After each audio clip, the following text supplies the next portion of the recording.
বৌদ্ধ ধর্মাবলম্বীদের প্রধান ধর্মীয় উৎসব শুভ বুদ্ধ পূর্ণিমা আজ। এ উপলক্ষে নানা কর্মসূচি পালন করছে বৌদ্ধ ধর্মাবলম্বীরা। গৌতম বুদ্ধের জন্ম, বোধিলাভ ও মহাপরিনির্বাণ লাভ এই তিন স্মৃতি বিজড়িত বৈশাখী পূর্ণিমা বৌদ্ধ সম্প্রদায়ের কাছে বুদ্ধ পূর্ণিমা নামে পরিচিত।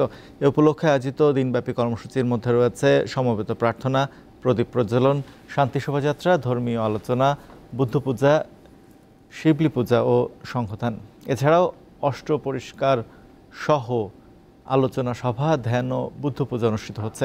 মানবজাতির সর্বাঙ্গীন শান্তি ও মঙ্গল কামনায় বিশেষ প্রার্থনার আয়োজন করা হয়েছে। বুদ্ধ পূজার পাশাপাশি পঞ্চশীল, অষ্টশীল, সূত্রপাঠ, সূত্রশ্রবণ ও সমবেত প্রার্থনা অনুষ্ঠিত হচ্ছে।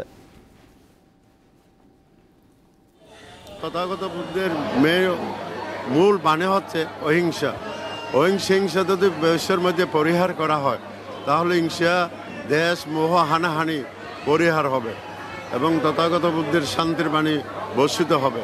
আমি নতুন প্রজন্মের কাছে আহ্বান থাকবে সমস্ত হিংসা, দেশ, লোভ, মোহ ভুলে গিয়ে জাতি, সমাজ এবং সংগঠনের জন্য দেশের জন্য কাজ করার জন্য।